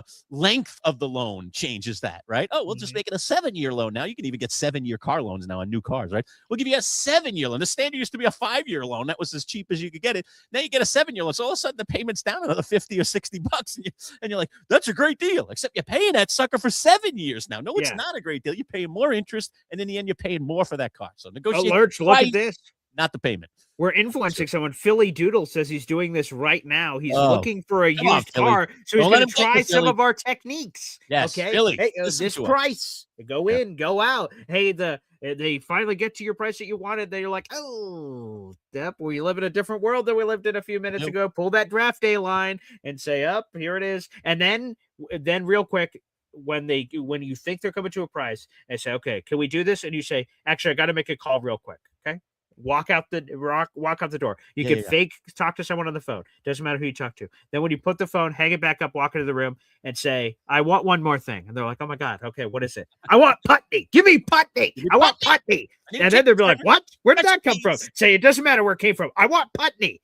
David Putney. Say you want some of that, and then see what you can do. So that's my last bit of advice. Get out of the dealership, all right? 100%. If you don't get Putney, get out. You shouldn't be working with them anyway. Yeah. There you go. Get Putney. Yeah. But it is. But don't be scared to negotiate, and don't be scared to walk out. Just, it's good. Sometimes it's good to collect your thoughts. Sure. See if you really do think you do think you're getting a good deal or not, Right. But negotiate the price, never the payment. Okay. That's one of the, all right, one more, and then I'm getting out of this. All right. Okay. One of the other chief negotiating tactics, all right, that I'll let you in on, insider knowledge here, is if you're trading in your car. Now, almost all the time when I get either I lease a car or I buy a car, I've done both. Yeah. I have a car. Yeah. Right. I'm going to trade that car in. You no longer need the car. Right. Right. So one of the things that when you trade a car in is you're going to get money on, they're going to give you money for that car, theoretically. Right. It's not going to be as much as the car you're getting. Right. But so you're going to have a loan of some sort, most of us, unless you're paying cash. All right. And so, again, the price that they give you for the trade-in obviously affects what your payment's going to be. Of course. Okay. Right. It doesn't affect what the price of the car is going to be. Again, separate that. It's separate. There's a price for the car. Mm-hmm. There's a price for the trade-in. And then there's the monthly loan, okay? Mm-hmm. Your monthly payment. Right. Oftentimes what they do is they lowball you on the trade-in, all right? And then they use the trade-in, they increase the value of the trade-in as they're seeing, $380 is just too much for me a month. I really want to be below $250. All right, let me go in. Let me see what we can do. Goes in to talk to the manager. They come back. And then they're like, all right, we can do it for $350. I'm going to bump up the trade-in on your car. Wait a second. You just negotiated a price with me on my trade-in car, and you told me this is what you'll give me for it. And now you're telling me you're going to give me more for it? Yeah. Like, you should have given me more the first time. Right. What's the price? The price is the price. Right? The price is the price. It's not like, 5 minutes later, my car's worth more, What did I do? Take it out to the car wash or something, Right. Did you notice I had better tread on my tires? Right. So it's just a hilarious game in a lot of ways. I try to find humor in it rather than get frustrated by it. Or get vexed by it, and I almost kind of like enjoy I've come to actually enjoy the game. I've bought enough cars and leased enough cars that I actually come to enjoy the game. Like, all right, it's time to play today. Let's go to work. Yeah. And I just wait for all the spiel, and I go, yeah, that's not gonna work. Sorry about that. That's just way too much. That's way out of my realm. I don't know where you go with that. That's not working. And then the negotiation begins. So anyway, all right, enough on cars. But that was a fun conversation. I enjoyed that. All right. Yeah. So next thing up, Boy Green, is the combine. So let me just quickly. You are a fan. I mean, I am not. Yes. I enjoy watching a few of the 40-yard dashes. Yeah. The drills don't do anything for me. The high jumping and the slapping of the. All right. So what? The vertical. I mean, he's 2.5 feet off. What are you playing basketball? I mean, I understand some linemen. All right, you get up there. Wide receivers. Maybe wide receiver, better, what do they call it? The catching circumference. Yeah, radius. Catching radius. Thank you. The catch radius. Wingspan. Better catch radius, the wingspan. But I mean, come on, a guy's jumping up, tapping something. That makes him about, ooh, look at that guy. He could get up. I don't know. You can contest the catch. You can catch a contested ball or not. I don't see a lot of value. And I'm going to see that in my college tape. I'm going to see that, looking at the player on tape. I'm going to see a lot more than that, than some guy tapping a thing and jumping up. Oh my God. It's like, why don't we do the rope climb like you used to do in gym? Sure. Look at how fast he can go up and down the rope. It's amazing. Did that ever mean anything in terms of athletic ability? I'm not sure about. I would love to see that, though. That'd be a fun new element to the combine. Let's do the one-lap swim. See how fast you can go across a pool. We used to do all these ridiculous things. It is weird. What were those for? I'm still not sure. But I will say I love the combine. I've loved the combine for a long time. I love the draft process. I love hearing the voice of Rich Eisen and now Daniel Jeremiah, who's his cohort, and they are doing the play-by-play of every day of running backs, wide receivers, offensive linemen. They tell stories. Like, I don't know. I find all that fascinating. But one of the things I love about the combine the most is seeing. One of the cool things for me is you're seeing these prospects line up next to each other. So, like, I'm getting, in theory, and I'll tell you why we're not getting this, unfortunately, but Fernando Mendoza of Indiana throwing the same drill that Garrett Nussmeier of LSU is throwing. And I'm watching them working with all kinds of different receivers, and I'm seeing, wow, I'm seeing outs, I'm seeing posts, I'm seeing flags, I'm seeing curls, I'm seeing drags, and I'm just seeing them go through their footwork, go through their process in this environment where there's a spotlight on, and they're working with random people. That to me is very interesting. And then measuring these guys up against each other. There's sort of a competitive element to me. All right, Fernando, we want you to take a 5-step drop and drop an 80-yard bomb in stride to that wide receiver that you just meant 3 seconds ago. Go. All right, you're out. Garrett Nussmeier, you're in. Do the same thing. So seeing them next to each other, to me, there's something to that. Now, unfortunately, Field Yates is reporting Fernando Mendoza will not do anything at the combine, which is, when you lose the number 1 overall, I get it from his standpoint. He's the number 1 overall pick. What does he have to gain or lose? Nothing. But I like it from a fan perspective. It's cool to see when those competitive guys say, oh, I'll do it. CJ Stroud, he looked awesome when he did it. Joe Burrow didn't do it. There's been a lot of quarterbacks that haven't done it. So that's somewhat disappointing, but that's one of my favorite parts. I love seeing competition, wide receivers doing the same drills, quarterbacks doing the same drills, and going through that process. That's one of my favorite parts. Yeah, a lot of fun. All right. It's all coming up, man. It's all coming our way. It's going to be fun. Go ahead. I'm sorry. Yeah, here are some rapid fire questions we'll get to, because, again, we have another interview that's coming up in a little bit. So all you Jet fans out in the audience, we'll have Jake Asman returning from 2 weeks doing the Senior Bowl and the Super Bowl. So I'm sure he'll have a lot of stories to tell. Our Gary Myers interview is now up. He's an absolute legend and icon. I love Gary. Got a lot of his books behind me. We talked mostly Giants for this conversation, but there is a splash of Jets in there as well with a fun, well, maybe not fun for you guys, Peyton Manning story. The Gary Myers interview is excellent. We did it right before we came live with you today, folks, and it is already out, as Paul was saying. And wow, he talked about some really cool things. We had a great discussion about a little more than midway through on the Eli Manning Hall of Fame. Oh, Gary is a member of the committee, so he's in the room, and he's been in the room for many, many years. So he had some great perspective on that. And he talked about the Bill Parcells, Peyton Manning, was he going to pick him thing. What a great, cool inside story. Yeah. So there are a couple of really cool inside stories that I've never heard before that Gary shared with us this morning. So again, that interview is out. So maybe as soon as we wrap up our live show here, you might want to check that out, especially if you're a Giant fan. He's written a ton of books. He's a legend in our business as both a sports writer and now as a sports personality. He does a radio show during football season down in New York as well. Saturday, available online as well. So he's awesome. He's really, he was a terrific guest. Really enjoyed him. We'll probably have him back at some point, but we dug into a lot of things with him, including the very we didn't mention it yet today. I probably should mention it. Brian Callahan is being hired by the Giants as their quarterbacks coach and will be the quarterback whisperer for Jackson Dart. Good grief. Jackson Dart. So that's an interesting hire. This is another guy now. I think is this the second or the third guy? I think it's the second guy on Harbaugh's staff so far, and they still have a couple of positions to fill that has head coaching. Yes, second. Matt Nagy and Brian Callahan. Yes. So they have 2 guys on the staff now. Impressive. That are former head coaches at the NFL level.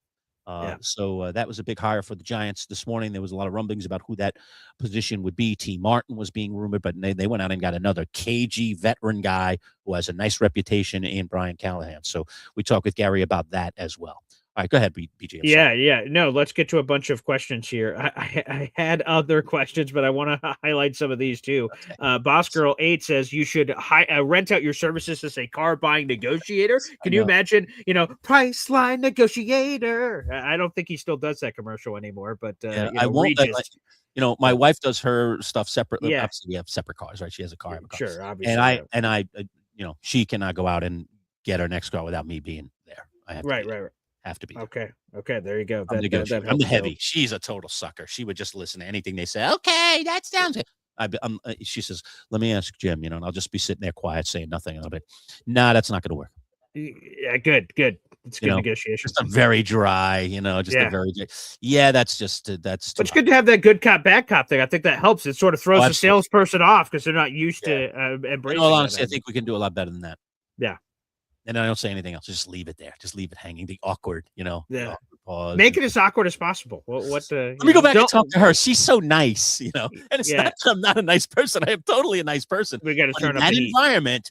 I become a different human being, and it is like, okay, time to put on a show, baby. It's time to put on a little acting, a little show, because I got to get myself a deal. I got to walk out of there feeling like I got a deal, man. 100%. Down that road too many times.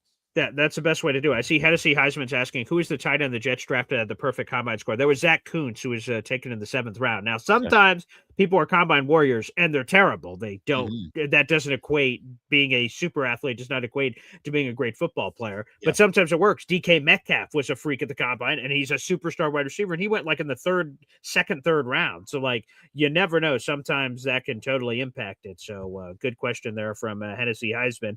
Boss Girl 8 is predicting that the Jets will sign Romeo Doubs. He is a Green Bay Packers wide receiver. They have 1 million wide receivers over there, so that would make a lot of sense. They need a wide receiver opposite of Garrett Wilson for sure. Romeo Doubs would be fun. A good third wheel. I think he'd be a good third wheel. I don't like him as a second wheel. I like him as a third wheel. Fair enough. He's solid. I'd like him on my team, but I don't want to be number 2. I want somebody better at number 2. If Garrett's 1, I need something a little better at 2, and then Romeo Doubs. That'd be nice. It'd be a nice 3, not a 2. Fair enough. Here's another one. Hep, he is all on the love boat. He wants love train, love boat, love everything. He wants Jeremiah Love. 2, though. Not a 2, right? You can't take him at 2, can you? I mean, the Giants did it too, and that worked out, right? Yeah, I know, but yeah. Well, it didn't really work out for you, but it worked out for him, I guess. The thing with Barkley, and I would say that he was worthy of a number 2 pick. Sure, is his every rating that we were seeing out there, it wasn't just the Giants rating him, was that he was just testing off the scales, like his character stuff and football stuff, right? Character to the football, to the 40, to the jumping, to the athletic ability, the flexibility, everything they measure. He was measuring like the greatest of the greatest. He was the greatest people. So it was almost like he's off the charts. We have to create a new chart for Saquon because he's so off the charts. It's hard to do that. I'm sure Love is going to test very well. He's a very I would be surprised if he doesn't. Yes. But I doubt that he'll test like Barkley tested. We'll see. I mean, that's what we have the combine for, I guess. So is he participating 100%? Is he doing things? That's not all out yet. That's not all out yet. Another thing. Will he even do some of the invite list? And then even if they're invited, they even do it. Like Fernando, I imagine, is going to be walking around doing the medical and talking to teams, and we'll see him. At some point, Rich Eisen and Daniel Jeremiah will cut the camera. Here's Fernando Mendoza doing an interview with our NFL Network crew. Like, I'm sure that's going to happen, but the actual stuff doesn't look like for Fernando. TBD on Jeremiah Love. Keep It Simple RC says, how high is too high for Ohio State wide receiver Carnell Tate? How high should take him? What do you think? Some Jet fans want him at 2. I've seen him as high as 5 to the New York Giants. We'll sort of see. I think 5's my line. I don't think 5 or lower. There are a lot of experts out there. Again, we're early in this process. Sure. There are a lot of talking heads out there, people who study the draft, people who study film, that are saying that in the NFL, he may be, his ceiling may be wide receiver 2. So if his ceiling is wide receiver 2, you're going to take him with a 5th pick in the draft? I mean, that's not really a 5th pick in the draft. If the guy is, a wide receiver 2 rather than a wide receiver. Because he was a wide receiver 2 in college behind Jeremiah Smith, who's a freak. Yes. So that's, I mean, then it's, 5, I'd be shaking.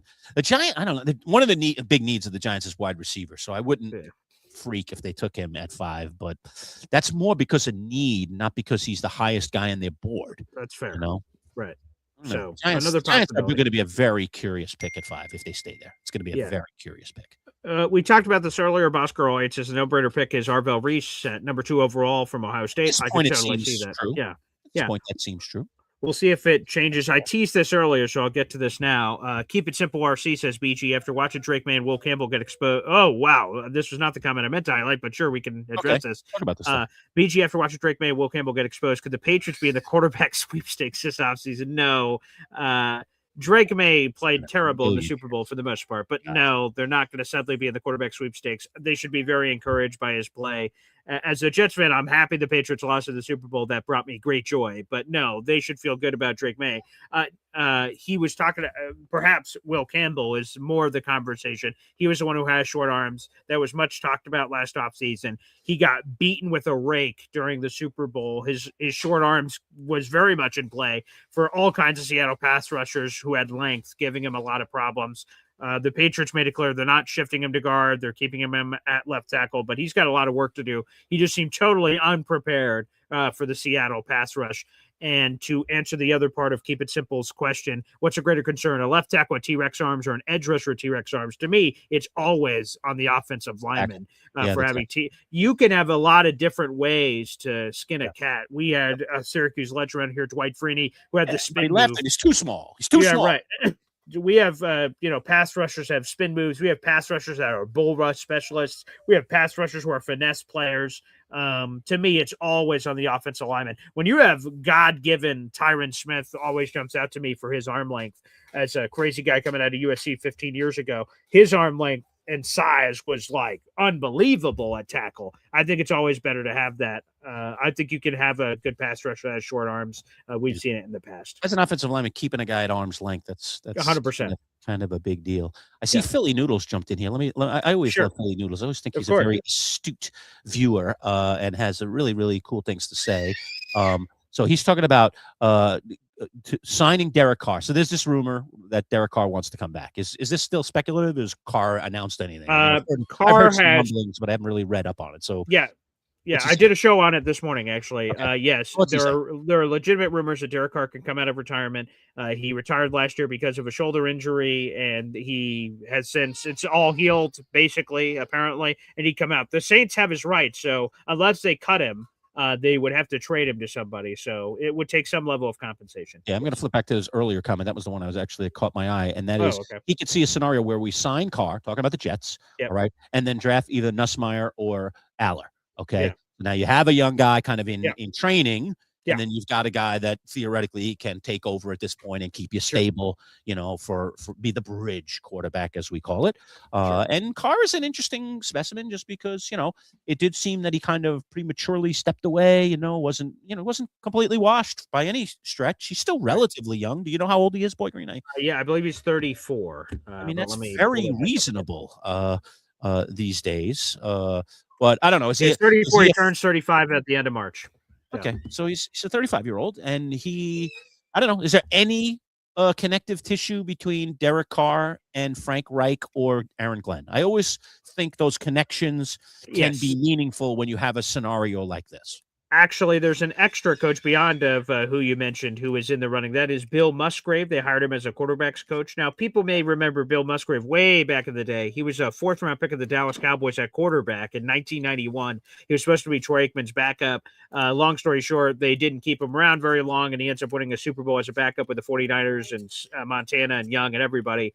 So he played in the league for like a little less than a decade, and then he's been a coach forever. He's either coached quarterbacks or offensive he's either coached quarterbacks or has been an offensive coordinator for basically his 30 years in the league. And 2 of those 30 years were spent as the coordinator of Derek Carr with the then Oakland Raiders. So 2 of his years in 2015, 2016, Derek Carr put up the best years of his career. The Jets just hired him as their quarterbacks coach. Derek Carr has a great relationship with Musgrave. So Musgrave, Carr, there's a current Jets connection from yesterday. Okay. All right. So then there is connective tissue. Very possible. I guess it's possible. You intrigued by Derek Carr? I am intrigued by Derek Carr. I mean, 3 years ago, the Jets made an aggressive push for Derek Carr. They met him at the combine. They met him in their facility, and there was all kinds of. It looked like that was going to imminently happen. And then the Aaron Rodgers possibility came up out of nowhere that he may be interested in the Jets. The Jets could trade for him, and out of nowhere, the Jets said, "Hey, Derek, basically." In the nicest way you could possibly tell someone in your life this, your plan B. Like, we're going for Rodgers. If that doesn't work out, we'd love to have you. And Derek Carr was a free agent. He was ready to make a decision right now for his future. He didn't want to wait out this Rodgers thing. He said, Jets, I love you, but if this isn't going to happen, I'm moving on to a different team. Of course, he signs in New Orleans. The rest is history. So that was a different regime, of course, different coaching staff, different regime. But yes, I'm very intrigued by Derek Carr. The Jets have no quarterback right now. I'm intrigued by anyone that can throw a football forward. All right. So let me test the waters with you. Let's see. Okay. Let's see where you really stand on Derek Carr. This is a yes, no. Okay. You can't waffle on nothing me. Else. Just based on the information that you have at the moment. Yes. And I'll let you here. I'll give you a little caveat here before I ask you the series of questions. Okay. All right. You can and probably should consider price. Okay. All right. Age, skill set. All right. Okay. I think I've kind of covered it there. But price can be part of it because price does affect roster. Okay. Right. Sure. All right. So here we go. Yes or no questions. Okay. Derek Carr or Kyler Murray? Who do you want quarterbacking your team if you had to have one of them? Derek Carr. The Jets. Derek Carr. Okay. Yeah. Derek Carr or Marcus Mariota? Derek Carr. Derek Carr or Kirk Cousins? Ooh, I got Derek Carr. Turn in here a little. Derek Carr over Kirk Cousins. Yeah, because here's anybody else out there that I need to mention that's likely available. Probably, and I'll give you a few in a second. But they're trade situations, which technically Derek Carr could be a trade situation. Yeah. For those who don't, Jet fans know the context, but if you don't, in 2018, the Jets aggressively pursued Derek Carr. In 2018, 8 years ago, the Jets aggressively pursued Kirk Cousins as a free agent, and it seemed very serious. Jets were all in. No. Kirk Cousins appeared to be all in, and it looked like that was going to happen. Kirk Cousins reveals in a documentary later that he posted to the world of cameras inside his house while these negotiations were going on. Jets offered Kirk Cousins a 3-year, fully guaranteed $90 million deal. Kirk Cousins, as he gets that offer in, he's talking to his agent. He says, perfect. Give that offer to the Vikings. And he used the Jets to raise the price of the team he wanted. So apparently... Sounds like the kind of guy you want to have in a car dealership with you. Yeah, apparently, right. He just kept matching prices. And so he showed interest in the Jets, only to increase the price of the destination he really wanted, which broke Jets fans' heart and made them very angry. So 8 years later, while all the coaches and management are different, the owner isn't different, he was embarrassed publicly for that thing. Does that still matter? Does that not matter at all? It's a fascinating question. We'll find out if it gets answered this offseason. So for those reasons, Derek Carr.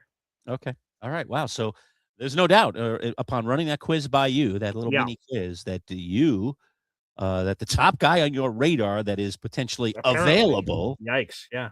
Versus a trade of some magnitude. Sure. Mac Jones or something. If Joe Burrow became available, you might. Oh, sure. Lamar Jackson. Right.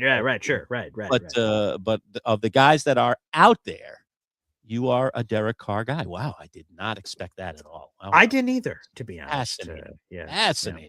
I'm not sure where I stand on that. I gotta marinate. This is all kind of new information to me. I gotta marinate. Does Derek Carr make sense for the Jets? Does he fit?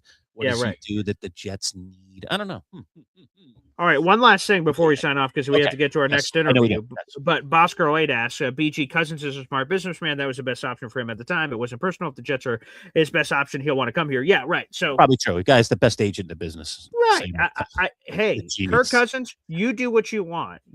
Just because someone offers you the most money does not mean you have to go there. So Kirk wasn't forced to go to the Jets. He can make his own decisions. Now, again, broadcasting it to the world was sort of jerkish by Kirk Cousins to do, and turn this into a documentary and make fun of the Jets. And Jets don't like getting made fun of. Who does, for that matter? So I don't blame him for the business sense of it, of doing it. And that is I don't know the answer to this question. Let me just say this publicly. I have no idea, but I'm curious the answer. Does something from 8 years ago bothers the Jets? If Kirk Cousins is the best possible option for the Jets at quarterback, and for Kirk, he views the Jets as the best situation. Wow, good offensive line, Garrett Wilson. I would love to come here. Does 8 years ago affect Woody Johnson at all? He's the one that signs off on all these contracts and says, sure, yes, no, when it's serious money. Does he go, you know what? Screw that guy. No. Or does he not think about it at all? Hey, whatever the best quarterback is right now is all that matters. That, to me, again, an answer I don't know. It's a fascinating question that I don't have the answer to. We'll end with another fascinating question. All right. Okay. I'll put you on the spot one more time. Okay, sure. All right. We did this on the radio several years ago, All right. but that number has obviously changed. Because we were Okay. talking about Kirk Cousins and being the greatest negotiator in the history of mankind when it comes to the NFL, and what a genius agent he has. The guy's obviously whoever's agent, I want to be my agent if I'm in the NFL. Because apparently, right. Amount of guaranteed money. How much money to date has Kirk Cousins made in just NFL salary money? We're not talking about a single endorsement. Any other thing that he's made money off of, which I'm sure also is crazy. But Kirk Cousins, quarterback, contract money, career. Throw it up. Oh my goodness. I don't. So candidly, I don't know, which I'm sure is what you would prefer. I don't know the answer to this question off the top of my head, of course. Let's call it 500 million. I might be going. I might be going over. But do you know what it is? Yes, I do. I'm looking at the number. Okay, great. Okay, yeah, I'm gonna go 500 million. Okay. I don't know. If you wanted me to look it up immediately after, I don't know. But yeah, it may be a little rich, but 500 million. Yeah, that's a little too rich. Over 321 million is the estimate that the experts and more money to come, right? With the contract. So, my goodness, good he's for him. He's going to end up with over $400 million, nearly $500 million. That's a fourth-round pick. NFL salary. That is just salary money that has gone from the team good for him. in the form of checks. Very nice. Great. Or direct deposits. Okay, there you go. Electronic transfers. Nice. Good for him. Nice little electronic transfers. Pop it in there. All right. There you go. Oh, look, we had some guesses. 260 out there on a guess. All right. People throwing down. Okay. 321. They say between 321 and 326. I don't know why. Right, because I guess there's bonuses and salaries and guarantees. So yeah, okay. There's a little made bit over $320 million in the NFL. Pretty just good. As a salary guy. Wow. Never been to a Super Bowl, right? No, he has not. Definitely not. No. Into a championship game. He has not. He's won a playoff game, but he has not been to a championship game. That's what a good agent will do for you, man. That's what a good agent will do for you. Hey, all right, we must sign off because we got Jake Asman. We're going to interview Jake Asman, our Jets insider. He's back from the Super Bowl, so that'll be a fun conversation. And again, the Gary Myers, for all you Giant nuts and football nuts, because Gary's just a great footballologist. We did talk primarily about the Giants, but there are some great football stories that he shared with us. Over a half hour with Gary Myers that we recorded right before the show that's already out on our YouTube channel. Again, youtube.com. /MC Show Digital. If you're not already a subscriber, please subscribe. And if you are a subscriber, join up and become a member of the 12th Manchild. You see our little logo that's flying in, usually in the bottom left of our screen. That's the 12th Manchild logo. You see it on my hat here today. Very, very cool, and some very cool perks. And most importantly, you get to support the channel. So we'd appreciate it if you do that. All right, well, signing off here on a Wednesday. Enjoy the interviews. We got a bunch of them coming to you the rest of this week. Take care.